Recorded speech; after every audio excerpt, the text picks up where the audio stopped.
शिरडी जय साईं राम।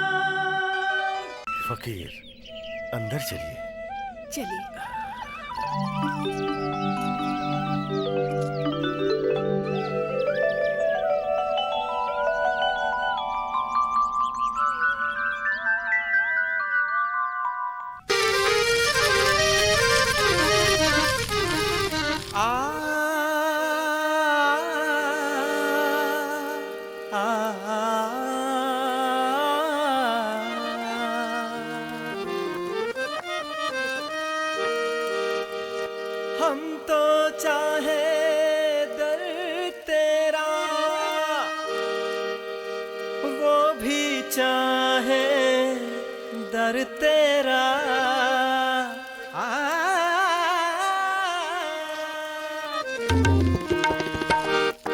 हम तो चाहे दर तेरा, वो भी चाहे दर तेरा। हम तो चाहे दर तेरा, वो भी चाहे दर तेरा। हम तो चाहे दर तेरा, वो भी चाहे दर तेरा। हम तो चाहे दर तेरा, वो भी चाहे दर तेरा।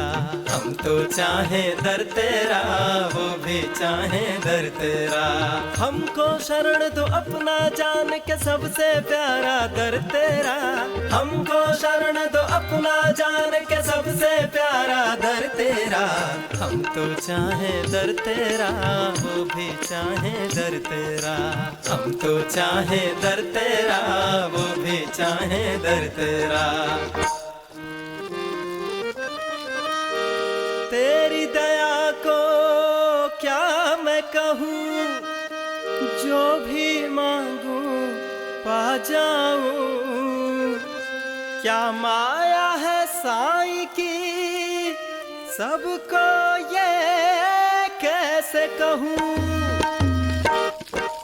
साईं के दर पे मैं तो रहूं, पूजा मैं दिन रहन करूं। साईं के दर पे मैं तो रहूं, पूजा मैं दिन रहन करूं। साईं के दर पे मैं तो रहूं, पूजा मैं दिन रहन करूं। साईं के दर पे मैं तो रहूं, पूजा मैं दिन रहन करूं।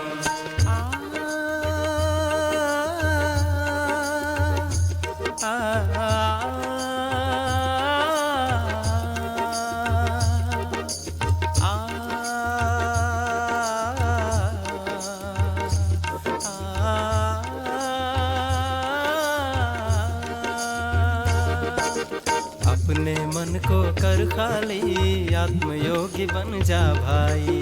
अपने मन को कर खाली, आत्मयोगी बन जा भाई। अपने मन को कर खाली, आत्मयोगी बन जा भाई। अपने मन को कर खाली, आत्मयोगी बन जा भाई। जीवात्मा परमात्मा उसके हाथ की सब डाली।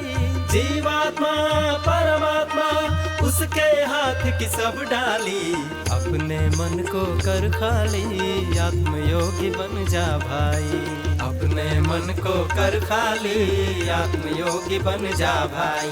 अपने मन को कर खाली, आत्मयोगी बन जा भाई। अपने मन को कर खाली, आत्मयोगी बन जा भाई। अपने मन को कर खाली, आत्मयोगी बन जा भाई। अपने मन को कर खाली, आत्मयोगी बन जा भाई।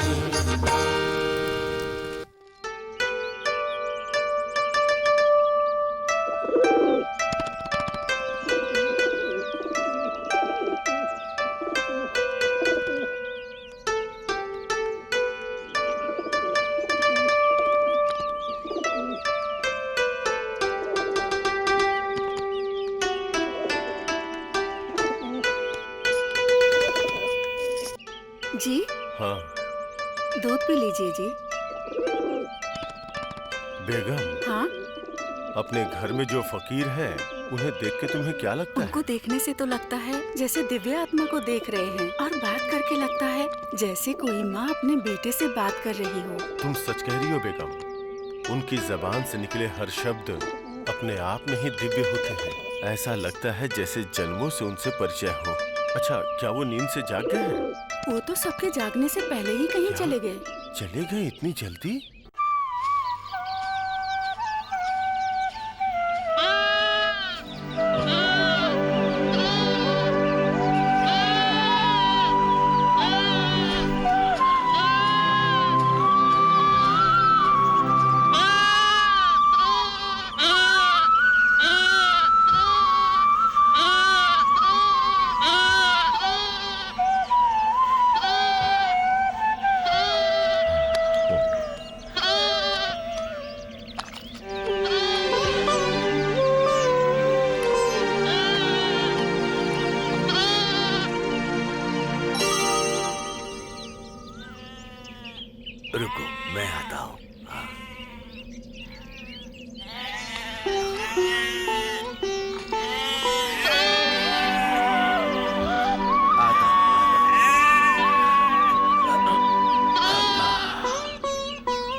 वो फकीर कहाँ है, पता चला क्या? मैंने हर जगह ढूंढ लिया चांद भाई, मुझे कहीं नहीं दिखाई दिए। अब मैं खुद उन्हें ढूंढने जाऊंगा। बेगम! मुझे ढूंढने की आवश्यकता नहीं चांद भाई, मैं अपने लोगों को स्वयं ढूंढते हुए आ जाता हूँ। फकीर, आप हमारे जागने से पहले कहाँ चले गए थे? घर के बड़े पर घर की सारी जिम्मेदारी होती है, इसीलिए बड़े को प्रातः जल्दी जागना चाहिए और सभी से अंत में सोना चाहिए। फकीर, आपकी बात सुन के लग रहा है जैसे मैं कुरान सुन रहा हूँ। आपके आने से हमारा गांव धन्य हो गया है। जी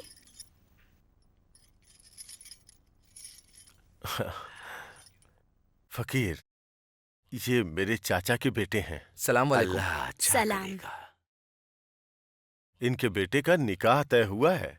आपकी उपस्थिति में ये निकाह होना चाहिए। ये निकाह शिरडी में होने वाला है।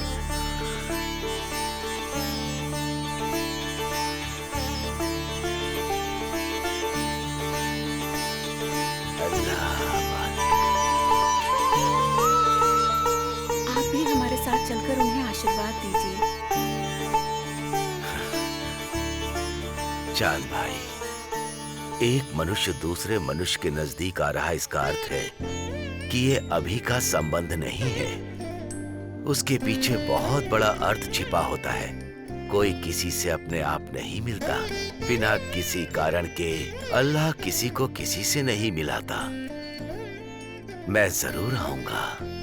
फकीर, आपकी बातें सुन के लगता है जैसे हमसे अधिक धन्य कोई भी नहीं है। मुझे भी ऐसा ही प्रतीत होता है चांद भाई। सभी को सही मार्ग दिखाने वाला ईश्वर है। ईश्वर को सही मार्ग दिखाने वाले कई लोग होते हैं।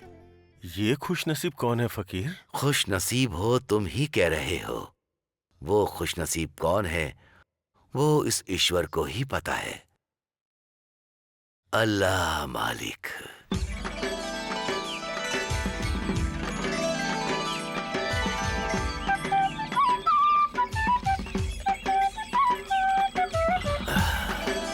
फकीर, आप हमारे साथ ऐसे क्यों चल रहे हैं? आप आराम से गाड़ी में बैठ जाइए। कोई बात नहीं।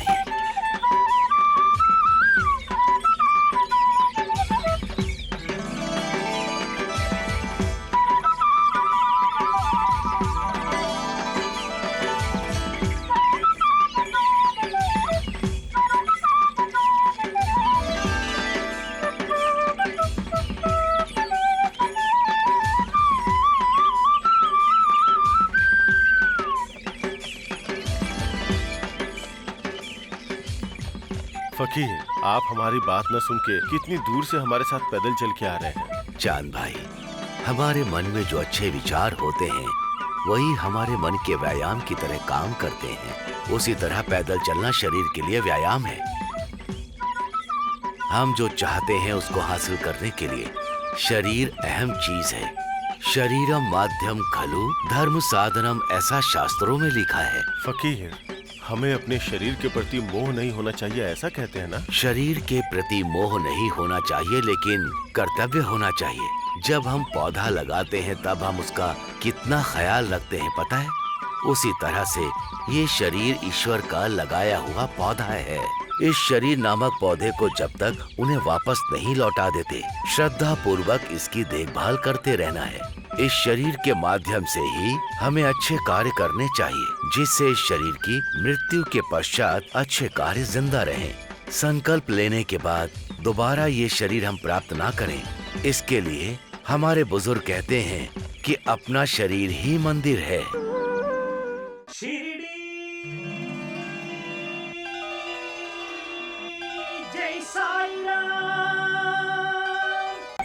जिस मंदिर में ईश्वर होते हैं वो उतना ही पवित्र होता है। उतने ही पवित्र विचार हमारे मन में भी होने चाहिए। इतना ही नहीं, शरीर को मोह का रास्ता नहीं दिखाना चाहिए। मोक्ष के लिए राह बनानी चाहिए। साधना के लिए ही हमें जीना चाहिए।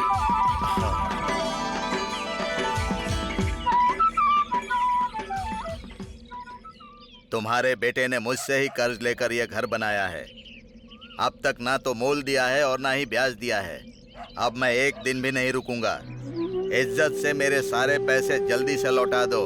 नहीं तो ये घर खाली करके चली जाओ। मेरा बेटा बाहर गया हुआ है, वो आएगा तो बात कर लेना। मुझसे क्यों मांग रहे हो? बाहर जाने वालों का इंतजार करने के लिए यहाँ कोई शादी ब्याह नहीं हो रहा। उसके यहाँ लौटने तक कोई यहाँ रहेगा नहीं। पहले मेरे पैसे वापस कर दो, उसके बाद ही उस घर में जाना। मेरे बेटे ने तुमसे कर्ज लिया है, इसका क्या प्रमाण है? क्या आधार है इसका? मेरा बेटा गांव में नहीं है तो तुम्हारे सिर पर सींग आ गए। हाँ, मेरे सिर पर सींग आए हैं या तुम्हारी जुबान कैंची की तरह चल रही है, वो हम बाद में देख लेंगे। उन्हें आप थोड़ा समय दीजिए, उस समय तक इनका बेटा भी लौट आएगा और वो आपका कर्ज अवश्य चुका देगा। आप जरा स्वयं सोचिए, ये इतनी शीघ्र पैसे कहाँ से लाएंगी? अरे भाटिया जी, ये बेसहारा जीवन काट रही है और आप अतिशीघ्र पैसा लौटाने को कह रहे, कैसे लाएगी? ये तो उस दिन ही सोचना चाहिए था ना, जिस दिन मुझे मंदिर में नरकासुर बोल रही थी। ये इस गांव का भला करने वाली कालिका देवी है क्या? ज्यादा बात मत करो, अगर थोड़ी भी शर्म बची है तो मेरे पैसे लौटा दे, बोल दो। अरे भाटिया जी, आप इस गांव के सबसे बड़े इंसान हैं। आप इस गांव के भले के लिए थोड़ी रियायत तो कर सकते हैं ना। आपका कर्ज लौटाए बिना कोई इस गांव से कहीं नहीं जाएगा। 1-2 दिन आगे पीछे हो सकता है। मेहरबानी करके आप उन्हें थोड़ा समय दे दीजिए। मैं पहले ही बहुत समय दे चुका हूँ इसको। इतना बड़ा इंसान नहीं हूँ कि सबका मुफ्त में भलाई करता फिरूं। अब मैं और नहीं रुक सकता। इस गांव में आपकी बहुत संपत्ति है, अगर आप इन्हें थोड़ा समय देंगे तो ये आपका कर्जा चुका देंगे। अब हम सभी को आपसे ये बात कहने की आवश्यकता नहीं है। मेरी सारी संपत्ति अगर मैं इसी तरह लुटाता रहा ना, तो मैं भी तुम्हारी तरह सन्यासी बन जाऊंगा।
मेरा पालन पोषण करने के लिए आप है ना माता, तो फिर इनका भी पालन पोषण करने के लिए कोई तो होना चाहिए ना।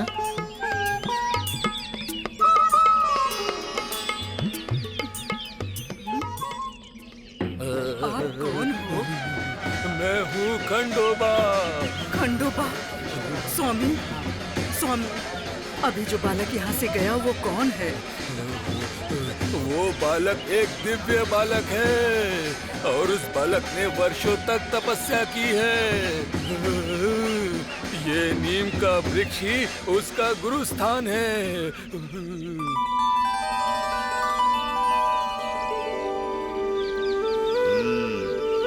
मैं पहले से ही परेशान हूँ। अब ये फकीर कौन है? आपने ही तो कहा था कि ये फकीर है। उसके आते ही सब लोग उसकी तरफ क्यों चले गए? जाएंगे गुरुजी। आपके प्रति उनके दिल में डर और भक्ति थी ना, अब वो खत्म हो चुकी है, इसीलिए आपका अपमान करने के लिए लोग वहाँ चले गए। तू अपना मुंह बंद कर। मैं छोटे बेटे के घर नहीं जाऊंगा। हाँ बिल्कुल सही कह रहे हैं, बड़े बेटे के घर जाएंगे। चलिए चलते हैं। आओ साईं।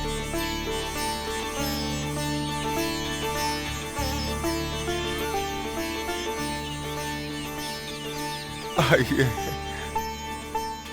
आपने तो मुझे नाम देकर बुलाया। क्या मैंने नाम दिया? साईं नाम लेकर ही तो आपने पुकारा। ये साईं नाम तो आपके बचपन का नाम है। स्मरण तो आपने कराया। ये मेरी खुशनसीबी है जो आपने स्मरण कराया। ये मेरी खुशनसीबी है। आप कहाँ से आ रहे हो साईं? मैं कहीं से भी आऊं, यहीं आने के लिए तो मैं निकला हूँ। यह है खंडोबा जी का मंदिर। हाँ, साक्षात खंडोबा ही देख रहा हूँ। ईश्वर के दर्शन के लिए ईश्वर ही पधारे हैं। ईश्वर नहीं, ईश्वर के दर्शन के लिए यहाँ आया हूँ। क्या ईश्वर की? कौन है साईं? आप सभी। क्या हम ईश्वर हैं? आपके लिए ईश्वर हो सकता हूँ, तो आप सब मेरे लिए क्यों नहीं? साईं, मैं तुम्हें याद हूँ माते। मैं आपको कैसे भूल सकती हूँ साईं? आप ही तो हमारे साईं हो। आप तो मेरे साईं हो। बाप रे। माँ की तलाश में ही तो बेटा आया है माँ। ये सुनकर मैं धन्य हो गई साईं। हाँ, आपने हमें साईं के नाम से पुकारने का अवसर दिया है। मुझे किसी भी नाम से बुलाओ, पुकारना ही महत्व है। मेरा नाम महत्व नहीं। बाप रे। सभी को साईं नाम पुकारने से शांति प्राप्त हो रही है। साक्षात ईश्वर का नामकरण करने का सौभाग्य इन पुजारी जी को मिला है। ये नाम विश्व व्यापक है, अजर अमर है, लोगों के जीवन का आधार बनेगा। इस साईं नाम में ही अल्लाह छिपा हुआ है। आप ही हमारे अल्लाह हो, आप ही हमारे साईं हो। साईं। साईं? समझ गया। चलो यहाँ से। पहले तुम चलो। आज से आप ही हमारे ईश्वर हो। सभी के लिए ईश्वर वो ही है, अल्लाह मालिक। ईश्वर हर युग में भक्तों के लिए अवतार लेते हैं। हमारे लिए आपने अवतार लिया है साईं। जब एक के लिए दूसरा आता है तभी तो परिचय बढ़ता है, और एक के लिए सभी को आना भी चाहिए, और सभी के लिए एक जन को आना चाहिए। हर किसी एक को दूसरे से परिचय बढ़ाना चाहिए। इस समय ईश्वर के बारे में जानना ही हमारे लिए अधिक है। इस समय साक्षात ईश्वर के रूप में आप हमारे समीप हैं। स्वयं ईश्वर से हमारा संबंध है। ये तो हमारे लिए मोक्ष है साईं। मोक्ष देने वाले ईश्वर को भी कई बार मोक्ष प्राप्त करने वाले भक्त चाहिए होते हैं। उन्हीं भक्तों के लिए ईश्वर धरती पर अवतार लेते हैं, और जरूरत पड़ने पर वो स्वयं ही प्रकट होते हैं, और भक्तों के समीप रहकर उन्हें और समीप बुलाते हैं। ईश्वर वही है जो कई तरह की लीला करते हैं। भक्त ईश्वर से बिछड़ जाते हैं, परंतु ईश्वर हमेशा भक्तों के समीप होते हैं। चाहे कितने भी भक्त हों, ईश्वर उन सभी से एक साथ वार्तालाप कर सकते हैं और भक्तों को आशीर्वाद भी दे सकते हैं। अल्लाह मालिक।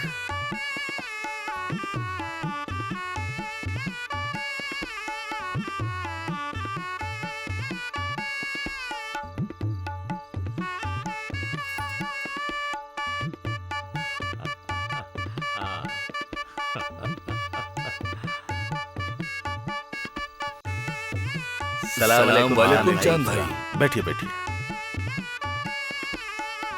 अब आप निकाह का कार्यक्रम प्रारंभ कीजिए।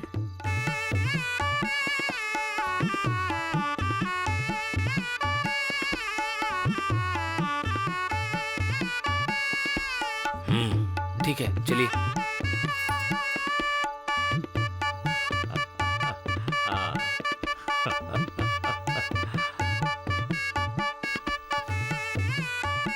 बेटी, 20 गज जमीन और 10 तोला सोना आपकी तरफ से मेहर दिया जा रहा है, तो क्या आपको ये सब कबूल है? हाँ जी। तो फिर मैं जो कह रहा हूँ उसे 3 बार दोहराइए। अल्हम्दुलिल्लाह, अल्हम्दुलिल्लाह, अल्हम्दुलिल्लाह, अल्हम्दुलिल्लाह, अल्हम्दुलिल्लाह। अल्हम्दुलिल्लाह।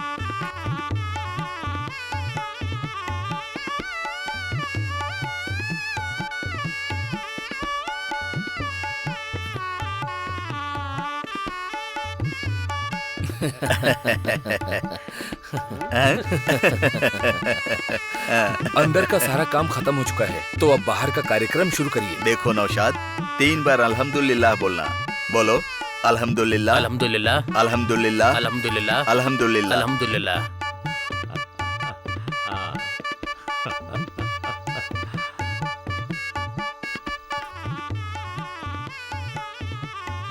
चांद भाई, शादी बहुत अच्छी हो इसमें गई। मैंने क्या किया है, सब साईं का आशीर्वाद है। अल्लाह मालिक।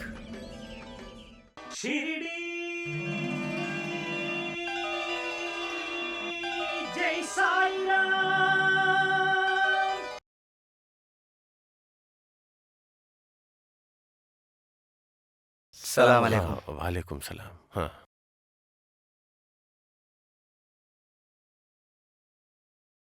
जी, हाँ, अब हम चलते हैं। हाँ, ठीक है। पर साईं मुझे दिख नहीं रहे, उनके आते ही हम चलेंगे। हाँ। अमीर भाई, क्या आपने साईं को देखा? मैंने देखा है साहब, वहाँ जंगल में वो एक पेड़ के नीचे बैठे हुए हैं। चाहिए? ठीक है, आप चाहिए। मैं उनको बुला कर ले आता हूँ, आप सब लोग चलिए। हाँ,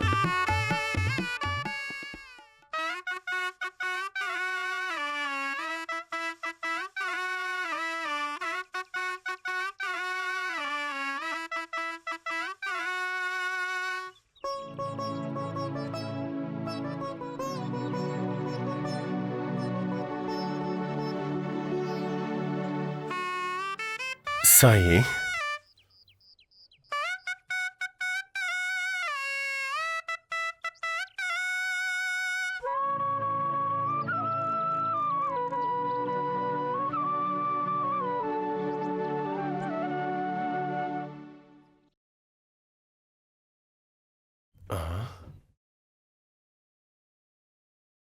साईं, आप चलिए, सारी बैलगाड़ियां प्रस्थान कर चुकी हैं। चांद भाई, आप जाइए।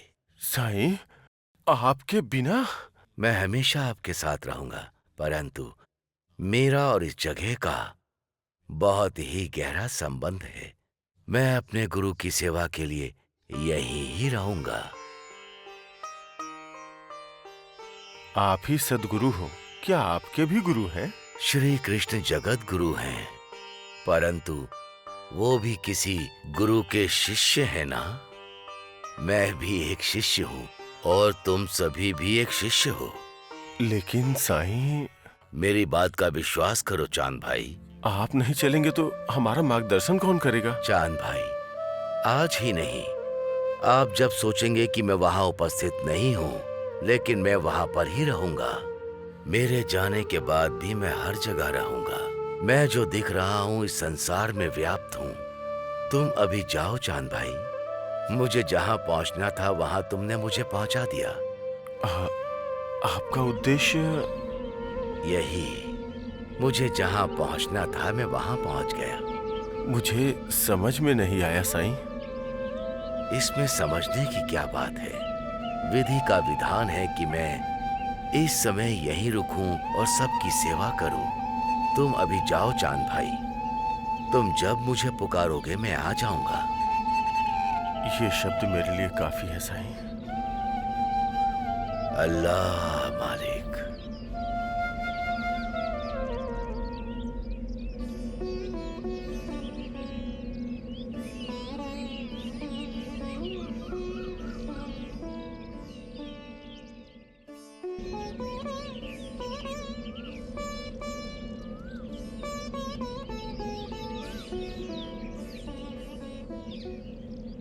अल्लाह मालिक। तुम कुछ समझे? हाँ समझ गया। क्या समझे? जो बात तुम्हारी समझ में नहीं आई मुझे आ गई। मतलब कि ये फकीर यहाँ शिरडी में अपना डेरा डालकर बैठ गया है। इसका अर्थ है कि हमारे गुरु भाटिया साहब की रातों की नींद के साथ साथ सुबह की नींद भी गंगा में समाहित हो चुकी है। नहीं, उस गंगा में हम ही समाहित होने जा रहे हैं। इसका अर्थ ये है कि हम दोनों की बातों का एक ही अर्थ है। यही मैंने भी गुरुजी, जो फकीर आया है उसका नाम है साईं। वो महालसा पति ने उसका नामकरण करके उस फकीर को साईं नाम से बुला रहे हैं। और उस बुड्ढी ने भी उसके बारे में सबके सामने तारीफ कर दी। वहाँ का दृश्य देखकर लग रहा है कि उसको भगवान का दर्जा देकर उसको सिर पर बिठा लेंगे और उसके बाद आपकी इज्जत कोई नहीं करने वाला है। इस तरह के फकीरों और सन्यासियों को भगवान का दर्जा देना कोई नई बात नहीं है। कल तक उस देवी दास के बारे में और जानकी दास के बारे में लोग अच्छी बातें कर रहे थे। अगर उसे 2 दिन के अंदर इस गांव से बाहर नहीं निकाला ना तो मेरा नाम भाटिया नहीं। गुरुजी, इतना श्रम आप क्यों करेंगे? अगर ये संदेश हम पटेल तक पहुंचा दें, वो स्वयं सब कुछ देख लेंगे। एक बार आप अगर शिरोमणि की बात सुन लेंगे तो अपना मुंह बंद करो। कहाँ क्या बात करनी है पता नहीं है। पहले ये बात जाकर पटेल तक पहुंचाओ और उस फकीर को गांव से निकालने की योजना सोचने के लिए कहो। जाओ जल्दी। गुरु का काम है आदेश देना और शिष्य का काम पालन करना है। यहाँ से गए और पटेल को बोले, फकीर अब तो तू गया गांव से। जाओ तुम लोग। चलो।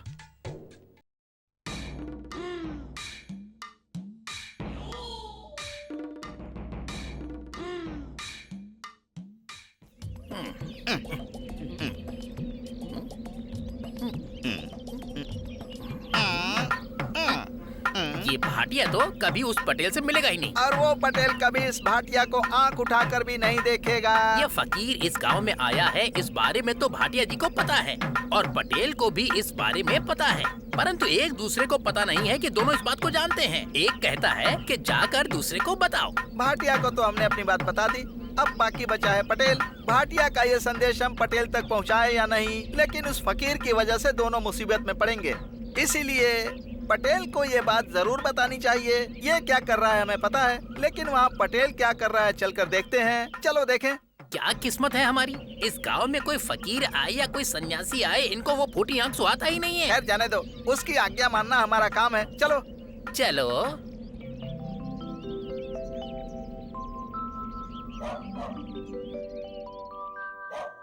सुनो, इस शिरडी में मेरी बहुत इज्जत और प्रतिष्ठा है। तुम मेरे नाम को मिट्टी में मिलाना चाहते हो? अरे आप इस पर नाराज क्यों हो रहे हैं? खुशी मनाइए, आपकी संगत का असर इस पर नहीं हुआ। तुम कहना क्या चाहती हो कि मेरा दिमाग काम करना बंद कर चुका है और मैं कुछ भी नहीं कर सकता हूँ? और नहीं तो क्या पिताजी, आप तो बस स्वयं की तारीफ करते रहते हो। जब बाहर जाता हूँ तो लोग मुझसे आपकी बुराई करते हैं और मैं विद्यालय जाता हूँ तो मेरी गलती पर भी कोई कुछ नहीं कहता। सब लोग आपसे डरते हैं इसलिए। बहुत बोल चुके हैं, अब अपना मुंह बंद करो। ये तो मेरे नाम का डर है जो लोग तुम्हें कुछ नहीं कहते, नहीं तो बहुत पहले ही विद्यालय से लात मार के तुम्हें निकाल देते।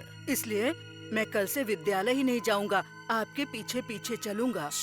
चुप हो जाओ। तुम्हारी इन बातों का मैं क्या मतलब निकालूं? कहीं ये तो नहीं कहना चाहते कि मैं बिना बात के ही गांव में घूमता रहता हूँ? आपको अपने बेटे की जुबान से जो बात निकलवानी थी वो निकलवा दी। इसे कहते हैं अच्छा पिता। तुम अपना मुंह बंद ही रखो बेवकूफो। अगर तुम दोनों ने मेरे घर के मामले में अपना सर बीच में घुसाया ना तो मैं सर उखाड़ के तुम्हारे हाथों में थमा दूंगा। अरे वाह वाह वाह वाह वाह वाह, आपने बहुत समझदार बेटे को जन्म दिया है। आपके बेटे के संस्कार से आपका नाम ऊंचा होना तो तय है। सच में। बेकार की बातें मत करो, जो मुंह में आए वो बोलते हो। मेरे बेटे को बीच में मत लाओ। चलो चलते हैं यहाँ से।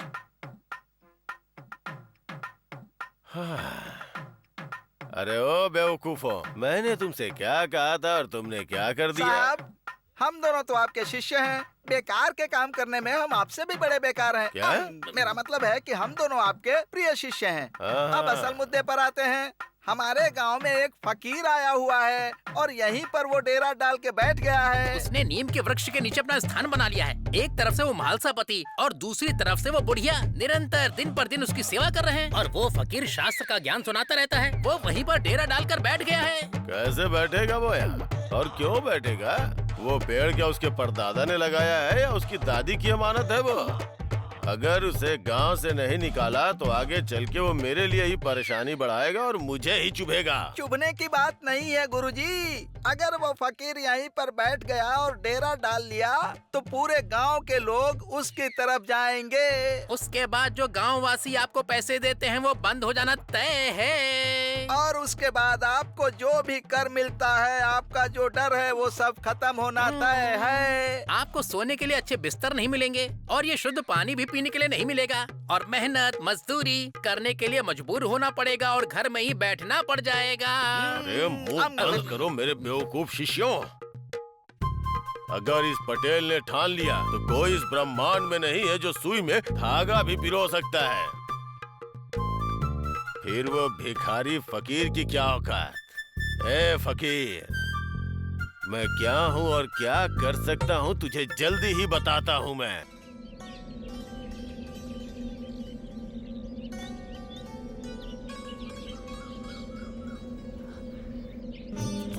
देवी दास को मेरा नमस्कार। नमस्कार। आप कैसे हैं? आजकल दिखाई ही नहीं देते। नहीं दिखाई दे रहा, मैं कोई भगवान थोड़ी ना हूँ। अर्थात आपका कहने का तात्पर्य ये है कि हमें भगवान दिखते नहीं हैं। भगवान अपने दिव्य रूप में ना दिखें तो भी ये संसार तो उनका ही स्वरूप है ना। ये भी तो सच है। ये संसार जो पंच तत्वों के आधार से बना है ये उन्हीं का है। आइए बैठकर बात करते हैं। आइए बैठिए। देवीदास जी, तो इस समय आपकी साधना और तपस्या कैसी चल रही है? अब मैं कैसे कहूँ कि मेरी साधना कैसी चल रही है। वो जैसा चाहेंगे वैसी ही चलेगी मेरी साधना। इस संसार को चलाने वाला केवल वही है, फिर भी इस मनुष्य को इतना हट क्यों है? अगर ये हट नहीं होगा तो इस सृष्टि में कुछ बुरा होगा ही नहीं। आज आप साधारण मनुष्य की तरह वार्तालाप कर रहे हैं। इस सृष्टि में सभी मनुष्य साधारण ही हैं। साईं, आइए साईं। आपका स्वागत है साईं। अल्लाह मालिक। हम खुद ही आपके पास आने वाले थे साईं, परंतु आप हमें खुद ही ढूंढते हुए यहाँ पर आ गए। ढूंढते हुए आने में ही अधिक खुशी मिलती है। आप साक्षात ज्ञान का स्वरूप हैं, परंतु आप कह रहे हैं कि इस सृष्टि पर सभी लोग साधारण मनुष्य हैं। तो तुम्हारी साधना भी तो उसी के लिए है। आप तो परिपूर्ण हैं, हम तो अभी प्राथमिक अवस्था में हैं। आप दोनों प्राथमिक अवस्था में हो, परंतु आपके संस्कार देखकर मुझे बहुत अधिक प्रसन्नता हो रही है। आप दिखने में युवान प्रतीत हो रहे हैं, परंतु आपका ये ज्ञान बहुत बड़ा है। आपकी बातों से ही मेरे जैसे फकीर पंडित कहलाते हैं। नहीं नहीं साईं, आप दिखने में भले ही फकीर दिखते हैं, परंतु सच कहूँ तो आप हमारे लिए ईश्वर का एक अवतार हैं। आप साक्षात ईश्वर का रूप हैं। इस संसार में सभी दिव्य स्वरूप हैं, इसलिए सभी एक दूसरे को नमस्कार प्रति नमस्कार करते हैं। आपसे वार्तालाप करना हमारे लिए सौभाग्य की बात है। आप अपनी इस खुशकिस्मती को आप दोनों आपस में मिलाकर उस मिश्रण के स्नेह को मुझे दीजिए। वो हमारा सौभाग्य होगा।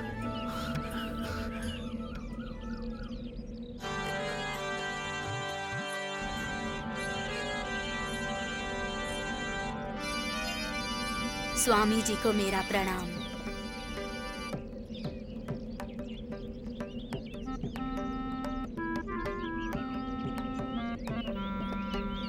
अब आप मेरे घर चलिए, मैं स्वयं आपको निमंत्रण देने आई हूँ। हाँ हाँ, आज आपके घर में स्वामी जी की पूजा है ना? हाँ स्वामी जी, आपकी ही प्रतीक्षा है। जाकर आइए ना, ये तो दैवीय कार्य है। दैव कार्य की वजह से ही इस संसार का भला हो रहा है।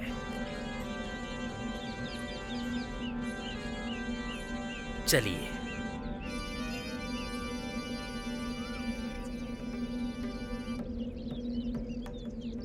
प्रतिदिन मैं और देवीदास यहाँ पर।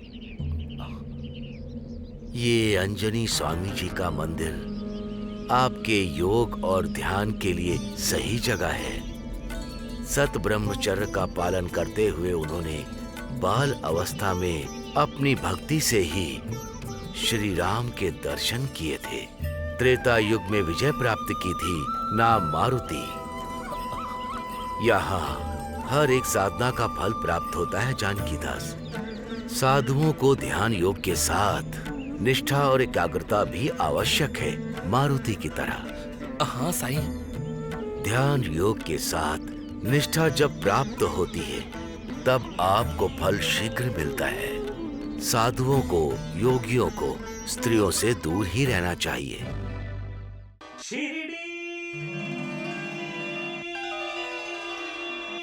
जय साईं राम।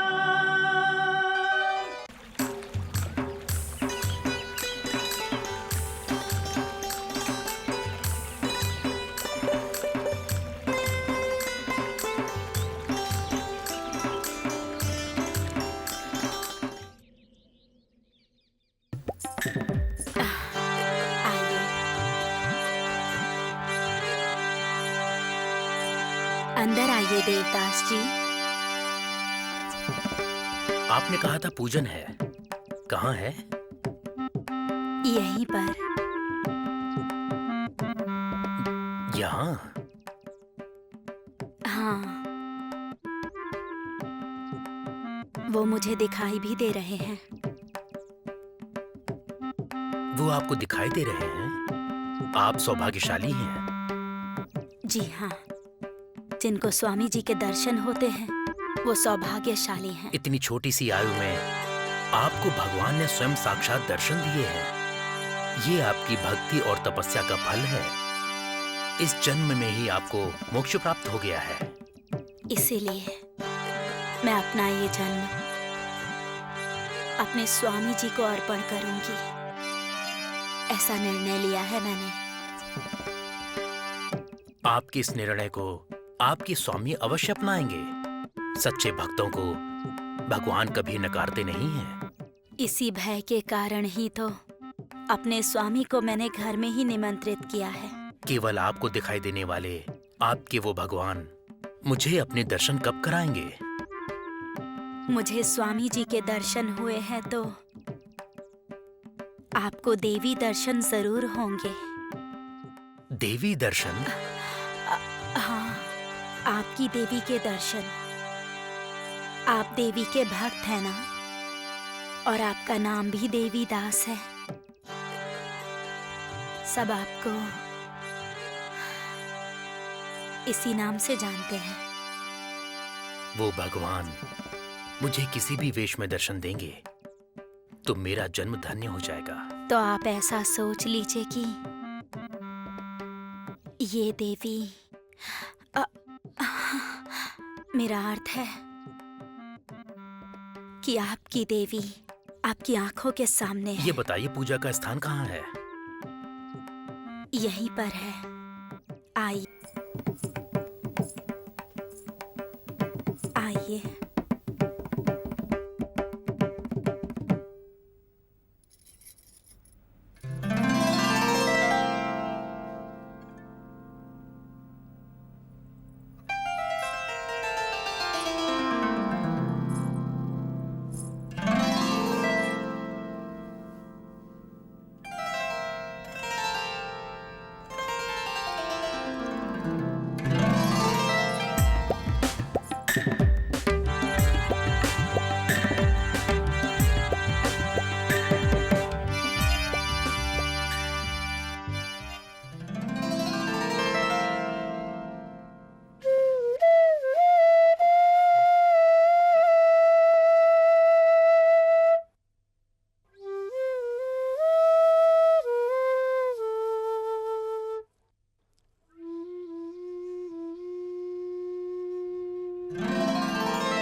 क्या कहना है बताओ। अब इसमें कहने जैसा क्या है सरपंच जी? मैं इसको त्यागना चाहता हूँ। मेरे साथ न्याय कीजिए और मेरे वंश के साथ न्याय कीजिए। मालिक, मैं बच्चे को जन्म नहीं दे सकती, ये मेरा दुर्भाग्य है। मैं इसे स्वीकार करती हूँ, परंतु ये मुझे त्याग कर किसी और से विवाह कैसे कर सकते हैं?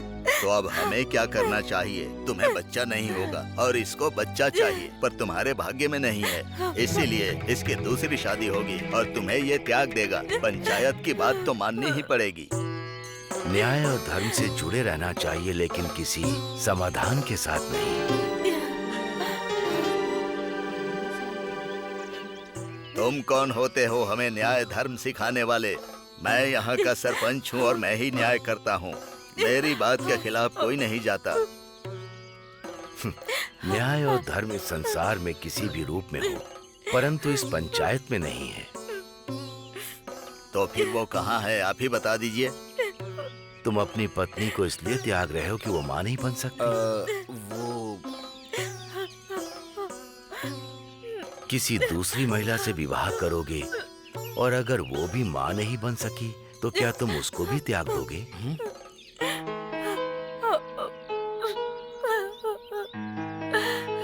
तुम मां नहीं बन सकती हो, इसमें इसकी कमी है या ये तुम्हें पसंद नहीं आती? वो दोनों कौन हैं? वो मेरे माँ बाप हैं। कल को तुम्हारे माँ बाप तुम्हें पसंद नहीं आएंगे, तो कल क्या तुम इन्हें त्याग कर किसी और को माँ बाप बनाओगे? बिल्कुल नहीं। उन्होंने मुझे जन्म दिया है तो मैं उनका त्याग क्यों करूँगा? अर्थात तुम्हारी पत्नी तुम्हें पसंद नहीं आ रही है। उनमें और इसमें भला कोई संबंध है क्या? हाँ, संबंध है। उन्होंने मुझे जन्म दिया है और ये बाहर से आई है। कहाँ से आई है ये? अपने घर से आई है। अर्थात मुझसे विवाह करने के उपरांत मेरे साथ ये मेरे घर में रहने के लिए आई है। साथ रहने का मतलब? दुनियादारी, अर्थात पति पत्नी का एक होना। एक होने के बाद दो नहीं होते, मतलब एक पति पत्नी दो अलग नहीं है। हम उसे दो भाग में नहीं कर सकते।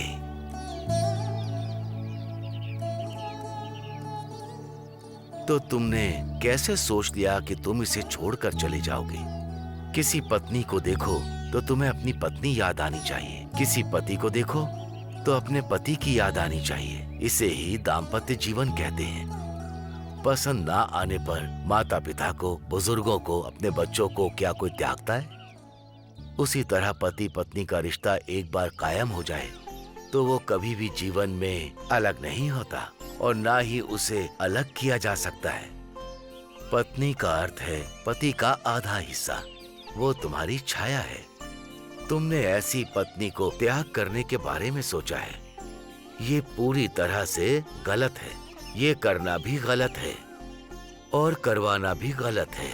आपने ईश्वर की तरह मार्गदर्शन किया है, धन्यवाद।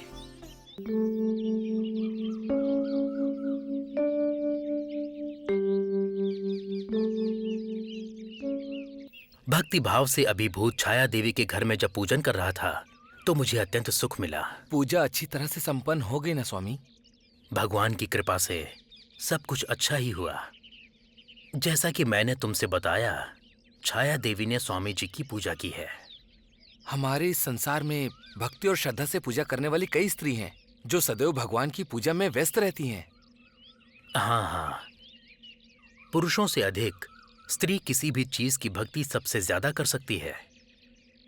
छोटी सी आयु में भगवान का दर्शन प्राप्त किया है छाया देवी ने, धन्य है वो। परंतु कई ऐसी स्त्री हैं जो दूसरी चीजों के मोह में स्वामी की भक्ति करती हैं।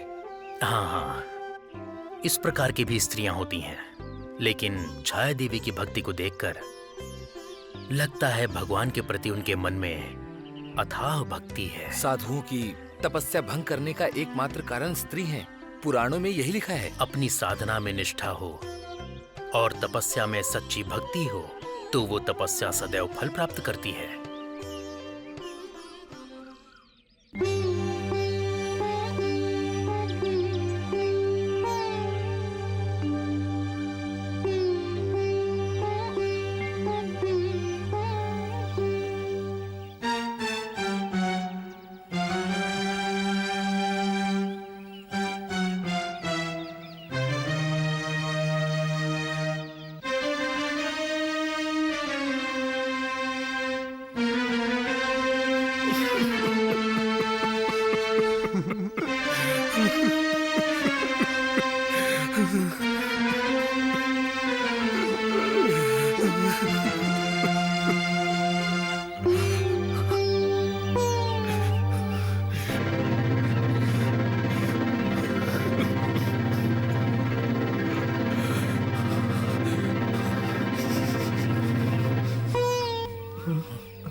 कौन हो तुम? मैं ही मैं हूँ। पहले ये बताओ आखिर कौन हो तुम? मैं अपने बारे में बाद में बताऊंगा। पहले ये बताओ तुम ये क्यों कर रहे हो? मैं तुम्हें भला क्यों बताऊं? तुम अपने रास्ते जाओ। मैं अपने रास्ते जा रहा था तो तुम्हें देखा। बोलो, तुम आत्महत्या क्यों करना चाहते हो? मैं जिंदा रहकर भला करूंगा क्या, इसीलिए आत्महत्या कर रहा हूँ। मरने के बाद तुम्हारे साथ क्या होगा? मेरे मरने के बाद क्या होगा पता नहीं, पर मेरी सारी परेशानियाँ दूर हो जाएंगी। क्या मरने के बाद सारी परेशानियाँ दूर हो जाएंगी? क्यों दूर नहीं होंगी? मरने के बाद खुशी मिलती है, मर जाऊंगा तो सारी परेशानी दूर हो जाएगी। अगर मरने से सारी परेशानी दूर हो जाती तो किसी भी समस्या पर आदमी जान दे देता। सही कहा। परंतु सभी आत्महत्या नहीं कर रहे। इसका अर्थ है कि चाहे कैसी भी परेशानी हो, हमें उससे दूर नहीं भागना। क्या पता, पर तुम्हारी ये उल जुलूल की बातें मेरी समझ के परे हैं। मेरी परेशानियां मेरे मरने के बाद ही दूर होंगी। आवश्यकता नहीं है, बिना मौत के भी हम परेशानी से बाहर आ सकते हैं। मेरी परेशानी दूर होने वाली नहीं है। अच्छा मुझे बताओ कि तुम्हारी परेशानी क्या है? बता दूंगा तो क्या तुम उसे खत्म कर दोगे? खत्म करेंगे, कम करेंगे। बताओ क्या परेशानी है? अरे क्या बताऊं मैं? तुम्हें देखकर लगता है इस गांव में नए हो, तो तुम अपने रास्ते जाओ। चलो जाओ यहाँ से। तुम्हें आत्महत्या का अधिकार किसने दिया? जिसकी किस्मत अच्छी ही ना हो उसे मर ही जाना चाहिए। अच्छी और बुरी किस्मत के बारे में सोचने वाला तो वो ईश्वर है। अगर वो ईश्वर होता तो मेरी ये जमीन कभी भी इस तरह से बंजर नहीं होती और न ही मेरी जिंदगी ऐसी होती। अब मैं यहाँ और नहीं रह सकता और न यहाँ से कहीं जा सकता हूँ, न यहाँ मैं जी सकता हूँ और न ही मर सकता हूँ। अब मुझसे सहन नहीं होता। मैंने अपने हाथों को कष्ट देकर 50 फुट तक एक जगह खुदाई की और दूसरी जगह 70 फुट की खुदाई की और एक तरफ 100 फुट की खुदाई की, पर तीनों जगह मुझे एक बूंद भी पानी नहीं मिला। मेरे सूखे हुए गले को भिगाने के लिए एक बूंद भी पानी नहीं मिला मुझे। अब भला मैं इस बंजर जमीन को कैसे गीला करूंगा? कई दिनों से मैं बारिश की प्रतीक्षा कर रहा था, पर वो नहीं आई, तो अब मेरा मर जाना ही ठीक है। तुमने बहुत बड़ी गलती की है। हाँ, मेरा जिंदा रहना ही गलती है। ऐसा नहीं, तुमने गलती की जो 3 तरफ खुदाई की। एक तरफ 50 फुट, एक तरफ 70 फुट और एक तरफ 100।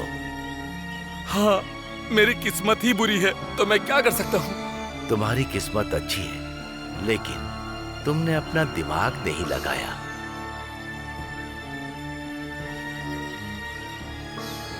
अगर लगाया होता तो बहुत अच्छा होता। तुमने तीनों श्रम एक जगह किया होता तो तुम्हें पानी अवश्य मिलता। कोई भी माँ अपने बच्चे के साथ अन्याय नहीं करती।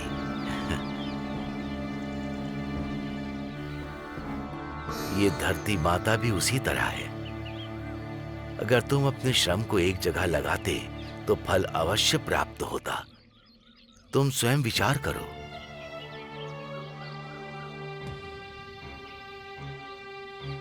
हाँ, ये विचार तो मेरे मन में पहले आया ही नहीं।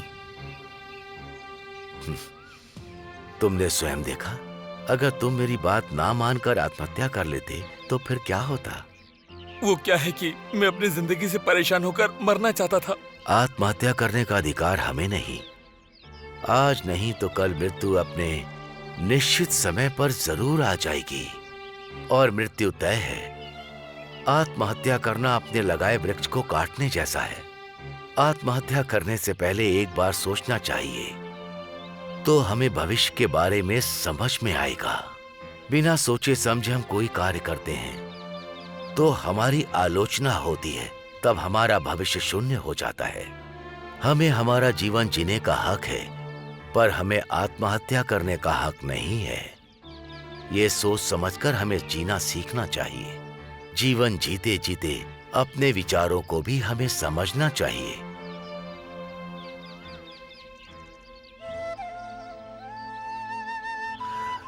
जाओ, अपना कार्य प्रारंभ करो, फल अवश्य प्राप्त होगा। सच में आपने मेरी आंखें खोल दी। अब आप अपना परिचय भी बता दीजिए। मैंने बताया था, मैं ही मैं हूं, अल्लाह मालिक।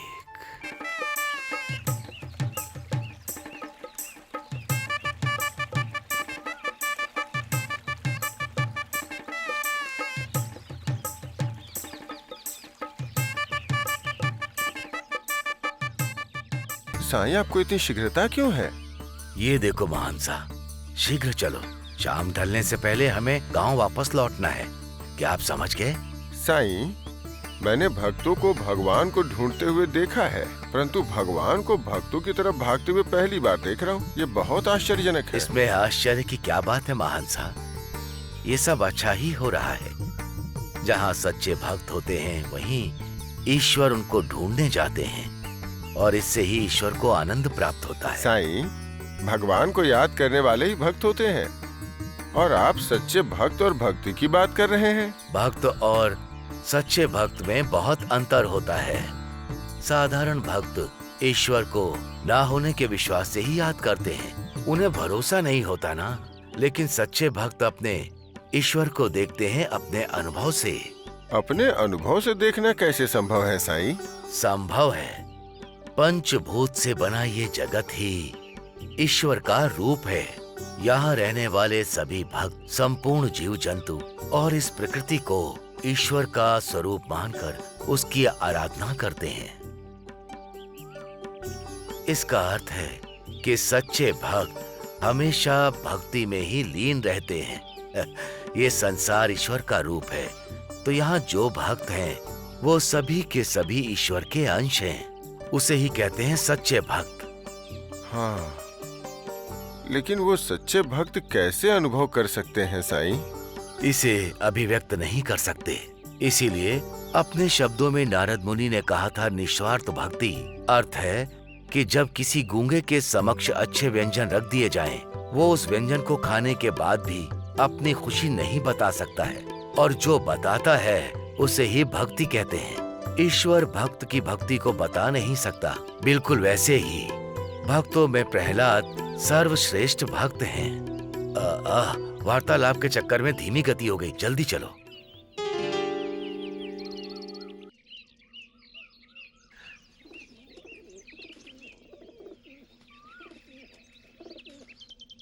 भैया, इस वर्ष हमारी फसल बहुत अच्छी हुई है। सब बाबा के आशीर्वाद से हुआ। उन्होंने कहा था और देखो कितनी अच्छी फसल हुई। हाँ, इस बार इसी धान से हम बाबा को नैवेद्य कराएंगे। नहीं भाई, आज बाबा को यहाँ बुलाकर भोजन करवाएंगे। ये तो बहुत अच्छी बात कही है आपने। ये तो हमारी खुशनसीबी है। खुशनसीबी किसकी है डेंगले?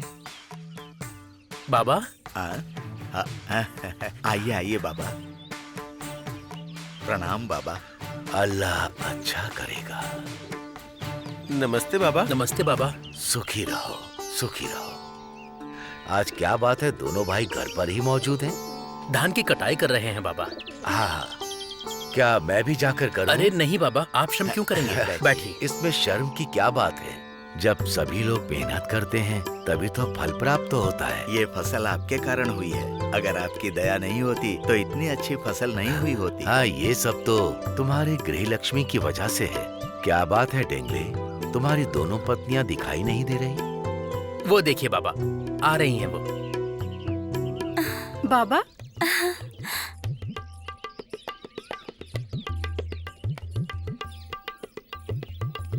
बाबा प्रणाम। बाबा प्रणाम बाबा। अल्लाह मालिक। त्रयंबकम। बाबा, अपने भाई का विवाह करवा दिया तुमने और तुम स्वयं ब्रह्मचारी होकर जी रहे हो।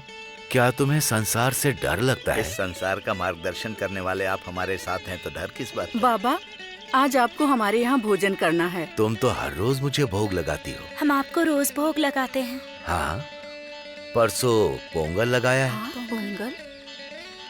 पोंगल कह रहे हैं। इसके पहले तुमने लड्डू चढ़ाया और कल जुन्नू चढ़ाया। मैंने वो सब कुछ खाया। बाबा, हमने आपको जो अर्पण किया है वो भोजन करना नहीं है। अर्पण का अर्थ ही मेरे लिए भोजन है। आप लोग मुझे कुछ भी अर्पण करो, मैं कहीं भी रहूं उससे पेट भर जाता है। परसों के खाए हुए लड्डू मुझे आज भी याद आ रहे हैं। जब तक आपको अपने हाथों से भोजन नहीं करवाएंगे हमें तृप्ति नहीं मिलेगी। हाँ, बाबा। हमें सेवा का अवसर दीजिए बाबा। तुम्हें अवसर देने के लिए ही तो मैं यहाँ आया हूँ। तुम्हें जिससे संतोष मिलता है वो करो। ठीक है बाबा, चलो जल्दी चलो। हाँ? जल्दी से भोजन तैयार करते हैं। चलिए दीदी। अल्लाह मालिक।